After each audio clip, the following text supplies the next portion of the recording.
Well, 1 Corinthians 12, verses 4 through 7 it says that there are different kinds of spiritual gifts, but the same Spirit is the source of them all. There are different kinds of service, but we serve the same Lord.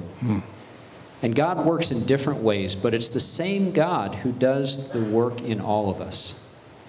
And what a beautiful picture of the church that paints. You know, really, when we're working in our own gifts, when we're in our sweet spot, and we're working together with others who have different gifts, what happens is more powerful than anything we could do alone. It is a beautiful picture of the church. Dirt floor, that's a house that they're in right there. And then the ladies, you guys that cook, go out down the mountain, go and start gathering sticks, make a huge bundle of sticks about the size of my son, strap it on your back, hike it back up the mountain to your house, and that's what you're cooking with. That's your fuel every single day. Yeah. And as I recall, it was 2 stoves in a house in 3 days. Most of the women are by themselves because the men have gone off into other parts of the world to work, and maybe sometime they don't come back. So the ladies raise the children by themselves. And so it's an opportunity that we have. I believe Carmen started it. And is to just like celebrate the ladies for a morning, for a couple of hours. Well, I was literally on my knees most of the time, or squatting, because their hair was so long, and they'd sit in chairs and that hair would hang way down to here. Oh, man.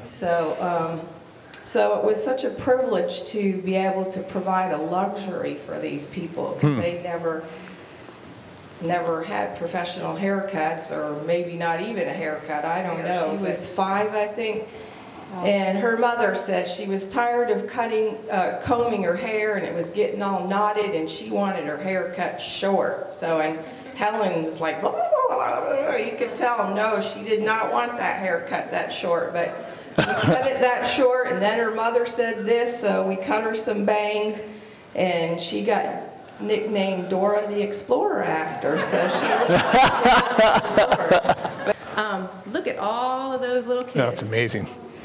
Isn't that awesome?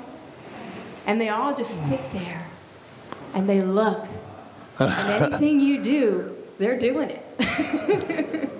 They want to do it. They want to learn. They love Jesus. They love everything we do. They love stories. I'm holding up a book there. And they're all going, oh, they don't get stories. They don't get Bible stories read to them very much. Diana, why don't you tell them what the lesson was about?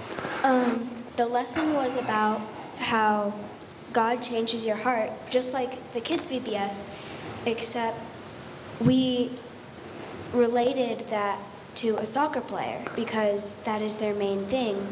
In Guatemala, they love soccer, so we wanted to get them engaged. So we related to how a professional soccer player wants to make that goal.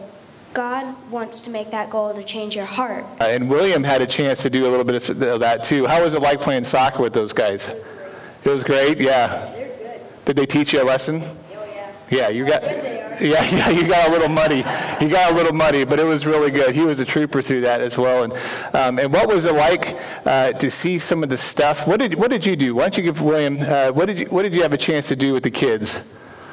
To relate with them. Okay. In playing soccer, or giving them stuff, or teaching them lessons like Diana and Kari. Yeah, and yeah, you said you gave them toys too, right? Yes. What was it like to see them get a Hot Wheel car?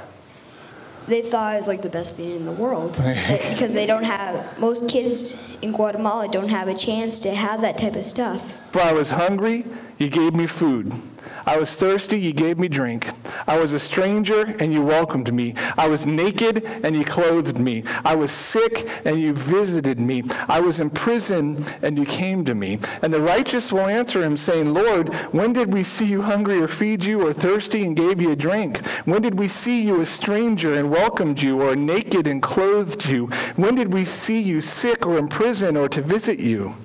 And the king will answer them, truly I say to you, as you did to one of the least of these, my brothers, you did it for me.